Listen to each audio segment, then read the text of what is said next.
ñun ci Soir d'info ci télévision Futurs Médias nuyu nañ leen bu baax a baax di leen di ziar ci ajuma ji di yëggalu rek ci yéex bi nga xamante ne nemmeeku nañ ko ci bés bi ci émission bi dinañu ñëw it niñ koy defee saa su nekk ci xibaar yi li ci gën a fës ci bés bi ak rédaction bi ci wolof ak ci français buñ ci noppee dalal suñu ñaareelu gan mu di professeur Ngouda Mboup nekk enseignant chercheur ca faculté bu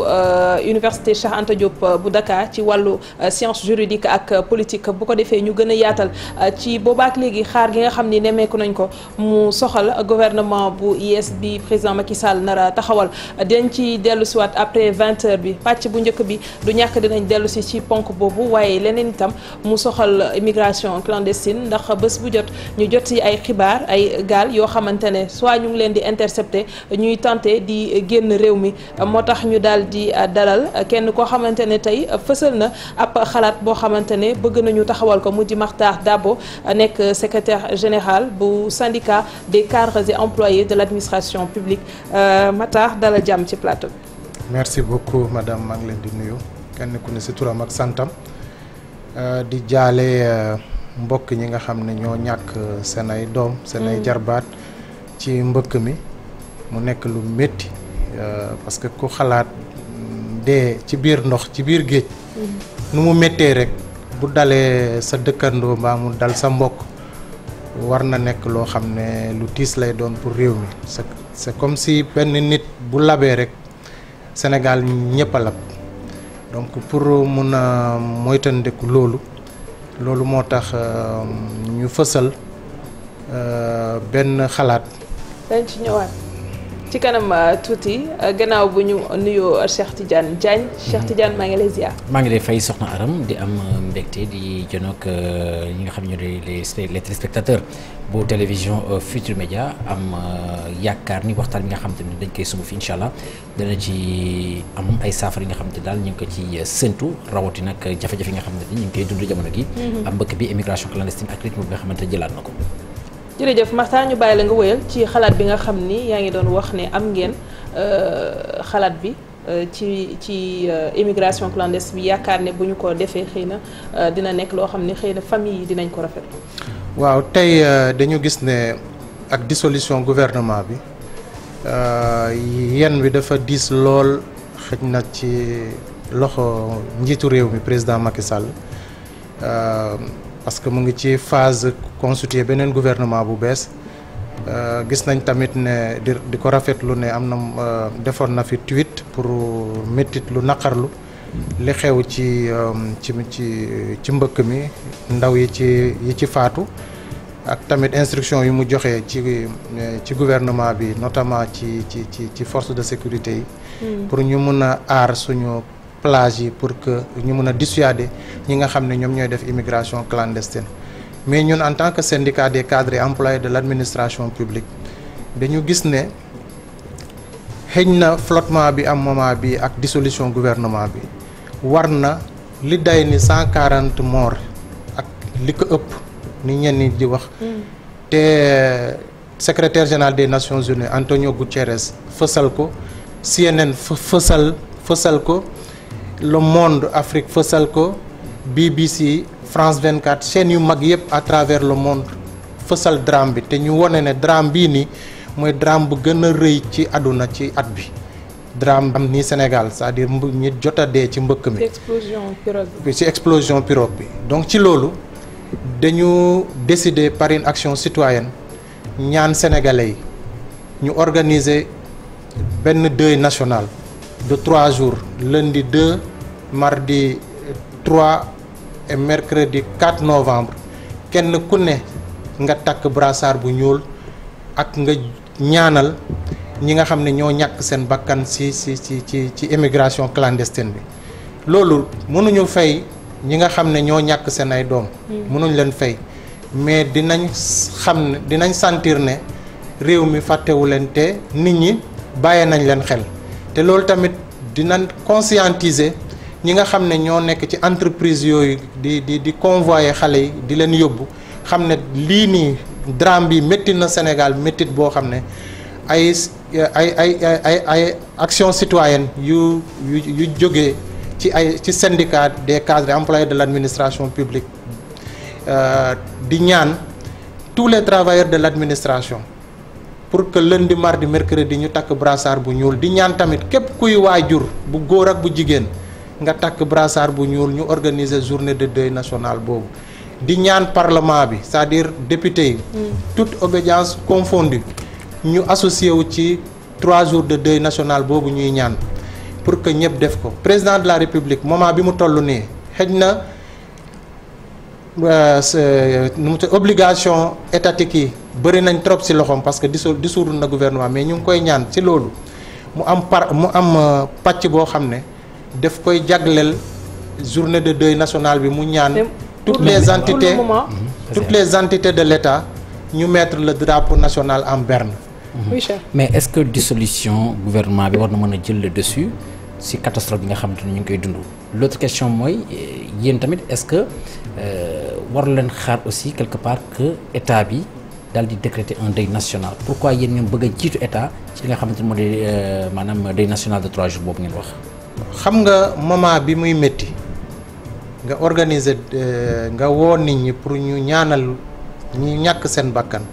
defe naa mooy gën a dugg ci xol yi ñi ñàkk seen ay doom ci jamono yi ñu toll nii ñëpp xam nañ ne formation gouvernement li ci topp commentaire ak interprétation yi ciy topp mun na tax nit ñi dem bay waaj a fàtte métit bii te métit la boo xam ne dañ ci war a taxaw. mais état bi moom lu mu déclaré par rapport ak nombre de personnes yi nga xam ne ñoo décédé dafa wuteeg carrément ak.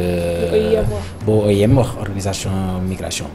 waaw mais bu ñu fàtte aussi que ne état bi membre la ci Nations Unies. donc tey bu secrétaire général des Nations Unies Antonio Guterres ne 140 morts moo am. dañuy considérer ne. loolu waxal na tamit état bi en partie parce que état bi. L'État du Sénégal est membre à part entière du système des Nations Unies donc concurrencé wuñ ak état bi c'est-à-dire dañu taxaw ci benn philosophie boo xam ne par action citoyenne ñu seet lan lañ war a mën a defal suñu réew c'est-à-dire au lieu ñuy xaar toujours lan lañu suñu réew di defar tey jii nii métit bi am nii drame bi am nii warul nekk loo xam ne dañ koy considérer comme une perte perte profit dañ ko war a fësal naqarlu ko parce que vivre nañ fi drame Joola Sénégal vivre na fi drame Joola ñu vivre ati drame bu mel ni ñu war a wax ñun ñëpp ne plus jamais ça te pour ñu mun koo wax il faudrait que citoyens yi bu lépp jóge ci bu ñu xaar lépp ci état que citoyens yi tamit ñuy jël ay actions citoyennes yu demee ni pour que ñuy ànd ak état war a mun a taxawal deuil national si mbir yu demee. alors président Macky Sall jël na tey bataaxal boo xam ne jagleel na ko askan bi di wax ne ay mesures yoo xamante ne ni jël na ko jëmee ci lu mel nii ndax déjà wax nañ dinañ accompagner famille ñi nga xamante ne ni ñooy dund jafe-jafe yi wax leneen itam mooy ne DER dina fexe uti ay moyens additionnels ngir ñu mën a ñi nga xamante ne ñooy rescapé tàggat leen accompagner leen ci formation waaye it financer ndaw yooyu noonu ngir ñu mën a jëmmal ay projets yoo xam ne ëllëg xëy na dina leen jural njëriñ boole ci tamit ak ndaw yi nga xam ne ñoo nekk ci zone yi ñi nga xamante ñooy zone concernée yi noo gisee xalaat bu ni mel. waaw xalaat bu rafet la même bu fekkee am na ci parti yoo xam ne am naa ci beneen xalaat c'est-à-dire le fait que mu engagé wu pour accompagner famille victime yi lu ñuy rafetlu la mais war nañ xam ne li waral lii. parce que dañu am échec de la politique de l'emploi des jeunes au Sénégal agence yu ñu def yu ñu monté pour solutionner la question de l'emploi des jeunes ay agence la yoo xam ne dañu mun nañ wax ne seen li ñuy séntu ci ñoom réglé wuñ ko parce que tey DER a ngi fii ANPEJ a ngi fii PRODAC a ngi fii boo demee ci yenn ministères yi am na yenn fonds pour accompagner femmes yi comme Fonds national de promotion de l'entrepreneuriat féminin crédit femme ak yeneen mais solutionné wul problème emploi des jeunes man président dama koy ñaan depuis 98 ñun ñu ngi suivre la question de l'emploi des jeunes au Sénégal man am naa privilège en 2000 déjà defal une étude pour le bureau international du travail étude bu tudd l'étude comparative des stratégies de création d'emploi 2 points en Afrique 2 points le cas du Sénégal. man maa defoon étude boobu. à la suite de cette étude def naa plus une dizaine d'études yoo xam ne ñoo ci topp sur la problématique de l'emploi dama koy ñaan président de la République institutionnellement na dissoudre entité yooyu yëpp nga xam ne dañ leen chargé woon pour la problématique pour solutionner la problématique de l'emploi. créer une seule agence nationale de l'emploi pas des jeunes tout court de l'emploi mu am ay démembrement dans toutes les communes du Sénégal nga xam ne jeune bi bu jógee ci bu dëkkee sax ci commune rurale bu jógee ci village am lépp lu mu soxla ci information ci orientation ci source de financement daf koy am à proximité ci biir commune am. man loolu laa koy ñaan DERO FNP kii nu mu tuddati. ANPEJ yooyu yëpp du ñu atteindre seen benn DER a ngi fii dafa tere mbëkk mi drame bi fii la fekk DER. DER bi ñu koy monter institutionnellement rafetlu woon naa ko parce que dama ne présidence de la République lañ koy loger. lu changer entre-temps. mais xool leen les secteurs à haute valeur secteurs d'activité yoo xam ne créateurs d'emploi tey au Sénégal mais dañuy gis ne ñun bañuñu gan mais toute économie soxla na quand même un peu de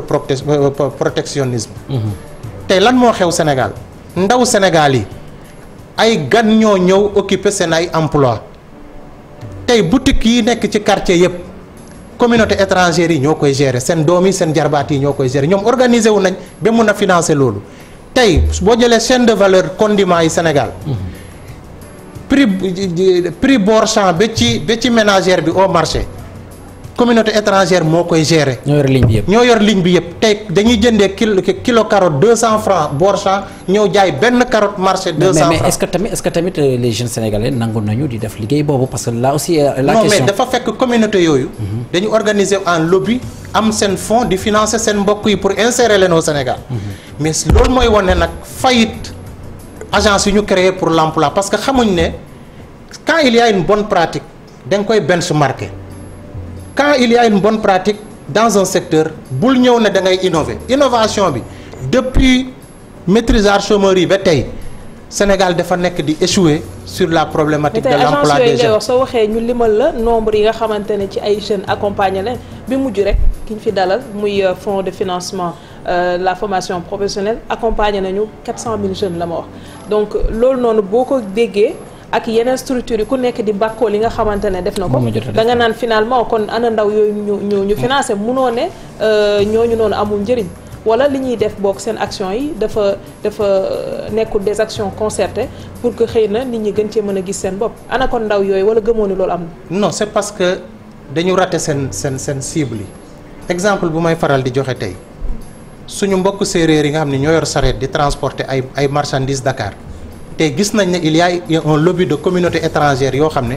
ñu ngi financer seen doom ak seen jarbaat ci ay mototricycle de transport de bagages di génnee ndànk-ndànk séeréer yooyu biir Dakar te ñooñu DER ak ANPEJ ak yeneen structures yi xalaatuñ ne naka lañ mun a ñoom gisuñu menace boobu di ñëw te menace la boo xam ne ñoom seen dañu waroon am des études prospectives yoo xam ne loolu dafa waroon leer ci seen bopp. bañuñu gan suñu réew parce que am nañ doomi Sénégal yu nekk bitim réew. mais tey bu ñu seetaanee ba. économie bi yëpp nekk ci loxo ay gan. mais lu mbëkk mi dinañ ko bëgg a arrêter duñ ko mën a arrêter. bu yàggee sax Sénégalais yi génn réew mi. beneen aspect bi mooy les licences de pêche tey boo jëlee Saint-Louis ba Cap Skirring dernière vague yi ñi dem nii. presse bi wane na ne li ñi ci ëpp yëpp ay pêcheurs lañ donc amoon nañ seen métier nappkat tey bu fekkee ne dañuy dawal seen gaal ba en haute mer ba jege Espagne duñ jàpp jën ils vont choisir bifurquer dem dans les îles Canaries bañ a dellu si dem émigration clandestine ñenn ñi bu ñu xamee ne loolu tey jii toog fi di napp amalatu leen njëriñ donc ñun dañuy ñaan gouvernement bi dina metti dëgg la parce que ay joxe nañ ay licence mais ñu xool naka la ñuy suspendre licence de pêche yi ne reste que pour 6 mois ñu suspendre licence de pêche yu ñu joxe noppal suñ géej gi permettre suñ nappkat yi fi nekk ñu mun a delluwaat ci géej gi mun a fructifier seen activité de pêche yi ñu doon def créer ci ay emploi chaîne de valeur bi jigéen yeeg mareyeur rek lépp ñëpp gis ci seen bopp mais tey nu ñuy demee nii jën yi ñu jagleloon population ñi nga xam ne ñoo gën a néew doole ci réew mi muy ay yabooy ak ñooñu tey bu ñu demee ba joxe ay licence de pêche yoo xam ne war na mun a permettre ñuy ay bateau étranger di ko napp mun nañ wax ne tey loolu bokk na tamit lu créé musiba bi. jërëjëf Marta Dabo dinañ ñëwaat ci moom si kanam ñu dem. programme fii ci télévision Futur Média Ndaram Touré ak ganam ci soir d'info. jërëjëf Cheikh Diop dellusiwaat ci suñu gan Matar Dabo jiite syndicat bi ëmb cadre yeeg employé bu administration publique ci journal bi déjà ñu ngi wax pareeguñu ci chiffres yi nga xamante ne OIM joxe na ko mais gisaat nañu encore gaal boo xamante ne teer na fële ca Saint-Louis ñaar ñàkk ci seen bakkan comme ni ñu ko déggee suñu correspondant wax ko xam mel ni malgré sensibilisation initiative jeunes yi ba léegi en tout cas ñenn ñi ils sont déterminés à partir. waaw gis solution lañu amul c'est-à-dire il faudrait que gouvernement bi à travers ses agences d'exécution de politique de l'emploi des jeunes ñu defal jeunes yi offre yoo xam ne dañuy xam ne yii ay offre yu réaliste lañ te tant que defuñ loolu xale yi dinañ jéem a continuer dem dinañu métti nag mais loolu mooy dëgg bi il se pourrait sax suba ak gannaaw suba ñu dundaat loolu yeneen jeunes yi waaj a dem man damay woo gouvernement bi ñu ngi waaj a exploiter pétrole ak gaz. ñu ngi exploiter suñu or bi ak suñu zircon bi yenn pays yu am yenn ressources yi fii Afrique wax ma sax boo demee Asie du Sud-Est mais Afrique rek dañu def ay quotas pour étrangers yi war a liggéey ci pays yooyu tey da ngay am na boo jëlee réew mu mel ni Zambie boo investiree foofu munoo nekk directeur général ak directeur financier. C'est pour permettre au pays mu am doomam yi nekk dans ces entreprises étrangères mun a contrôler le flux de transfert de devises transfert fonds yi dem à l'étranger ak tamit yenn fiscalité yi nga xam ne ñu ngi koy doxalee nu lu warul. D'accord. waaw di ñaan tamit sénégalais yëpp journée de deuil national bi nga xam ne par initiative citoyenne lañ ko proposé que ñëpp ànd ci ñu def ko lundi prochain mardi prochain mercredi prochain di ñaan ñëpp ñu takk seen brassard bu ñuul. alors bëgg naa ñu taxaw ci lenn dissoudre nañu gouvernement bi mais tey administration publique en tout cas cadre yi lan ngeen di xaar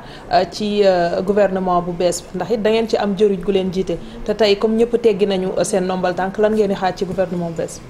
bi. gouvernement bu bees bi ñun dañuy ñaan d'abord que ñu gën a rationaliser poste ministériel fonction ministérielle yi. que ñu wàññi nombre ministres yi. que yenn direction yi tamit ñu fusionner leen institutionnellement qu'il y ait une réforme institutionnelle